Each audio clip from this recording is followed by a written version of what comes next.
सभी को जय मसीह की। प्रभु यीशु मसीह के नाम में शालोम। जैसे कि परमेश्वर का वचन कहता है यिर्मयाह 29 अध्याय उसकी 11 आयत में कि जो कल्पनाएं मैं तुम्हारी विषय करता हूँ उन्हें मैं जानता हूँ, क्योंकि वे हानि की नहीं वरन कुशल की ही हैं। अंत में तुम्हारी आशा पूरी करूँगा। आज हम परमेश्वर के महान दास पास्टर सोम मसीह जी के जीवन के बारे में जानेंगे कि कैसे परमेश्वर ने अपनी योजना को उनके जीवन में पूरा किया।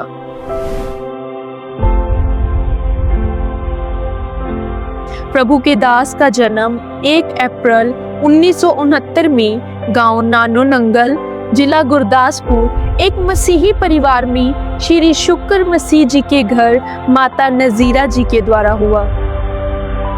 इनके जीवन का उद्देश्य इंडियन आर्मी में शामिल होना था, परंतु परमेश्वर की योजना इनके जीवन में कुछ अलग और बड़ी थी।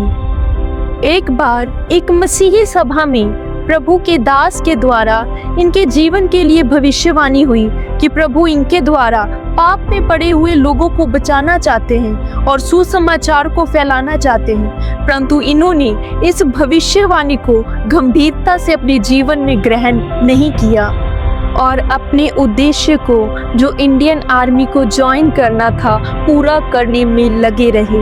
ये उसके लिए अलग अलग टेस्ट देते और ट्रायल देने जाते, परंतु जब भी ट्रायल देने का प्रयास करते उससे एक रात पहले ही इनकी तबीयत खराब हो जाती, इन्हें बहुत तेज बुखार हो जाता और ये अपनी कोशिशों में नाकामयाब हो जाते। बार बार की जाने वाली कोशिशों में असफलता मिलने के बाद इन्हें याद आया कि एक परमेश्वर के दास ने इनके जीवन के विषय में भविष्यवाणी की थी कि परमेश्वर की योजना इनके जीवन में कुछ अलग और बड़ी है।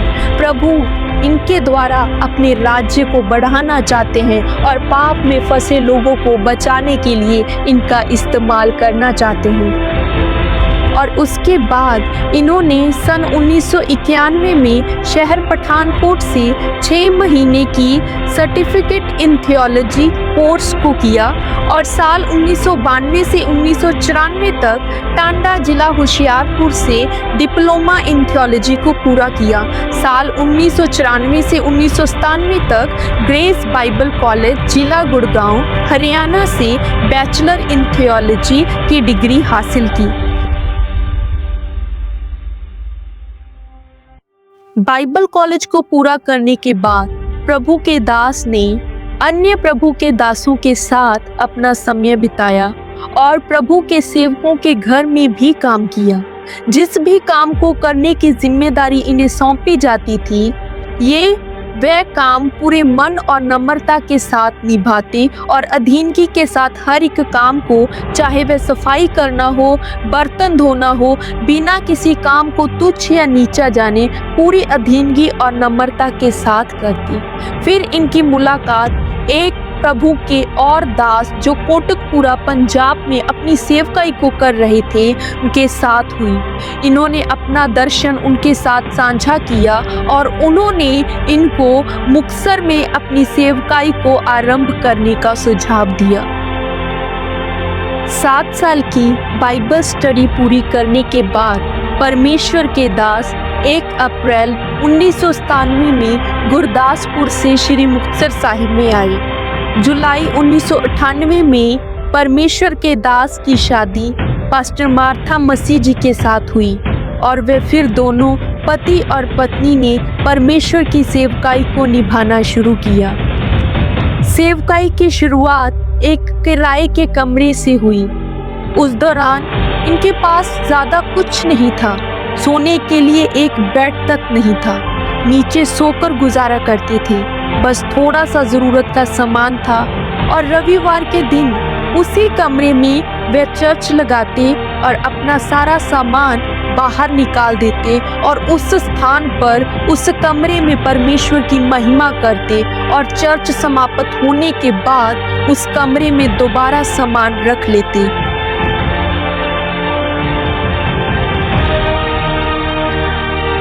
तरह से 6 साल पूरे हो गए।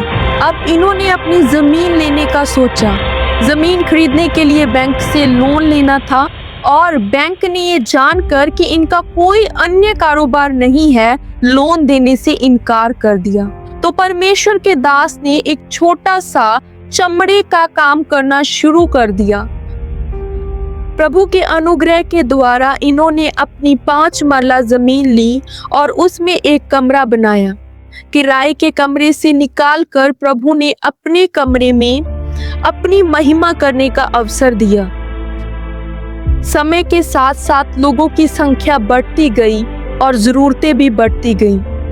पर परमेश्वर के दास का विश्वास परमेश्वर पर अटल रहा। अब परमेश्वर ने अपने दास के मन में अपने भवन को बनाने का विचार डाला। प्रभु के दास ने अपनी मेहनत को परमेश्वर में और अधिक कायम किया। अब पूरी कलीसिया उपवास रखती और निवेदन और प्रार्थनाएं करती कि प्रभु अपने भवन को बनाने के लिए मार्ग खोले। 2012 में एक जमीन जो 19 मरले थी खरीदने का परमेश्वर ने अनुग्रह दिया। परमेश्वर के दास अपनी बहुत सी इच्छाओं को मारकर प्रभु के राज्य को बढ़ाने में लगे रहे। 2012 में 19 मरले की जमीन पर परमेश्वर का एक भवन बनाया गया। उस भवन को बनाने के लिए परमेश्वर ने बहुत से मार्गों को खोला। परमेश्वर ने समय समय पर अपने दास के लिए डिवाइन हेल्पर खड़े किए और डिवाइन अरेंजमेंट किए।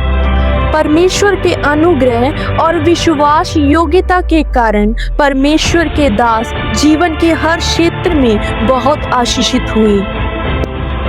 सन 2023 में परमेश्वर ने और जमीन दी और उनके भवन को और बड़ा किया गया। आज एक कमरे से शुरू की गई चर्च 1.25 कनाल की जमीन में फैल चुकी है और मुक्तसर की सबसे बड़ी चर्च बन चुकी है, जिसमें संडे स्कूल की शुरुआत हो चुकी है। सैकड़ों लोग इस सेवकाई के साथ जुड़े हुए हैं और आशीषित हो रहे हैं। आज ये सेवकाई सोशल मीडिया के माध्यम से हर जगह फैल रही है और बहुत से प्रभु के दास इस सेवकाई के साथ जुड़े हुए हैं। परमेश्वर के दास और कलीसिया का ये विश्वास और दर्शन है कि ये सेवकाई यहाँ रुकेगी नहीं, बल्कि प्रभु के अनुग्रह के द्वारा और अधिक बढ़ती जाएगी।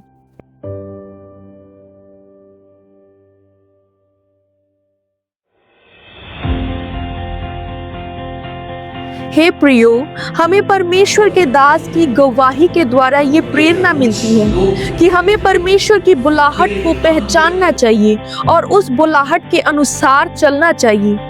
हमें अपने संपूर्ण करने वाले प्रभु यीशु मसीह की ओर ताकते रहना चाहिए। जिस तरह परमेश्वर का वचन कहता है, फिलिपियों की पत्री उसका 1 अध्याय उसकी 6 आयत में पौलुस ये कहता है कि मुझे इस बात का भरोसा है कि जिसने तुम में अच्छा काम आरंभ किया है वही उसे यीशु मसीह के दिन तक पूरा करेगा। इस गवाही के द्वारा आप सबको आशीष मिले। सभी को जय मसीह की। जिसनु चुनिया पाक खुदा ने उसनु वदादा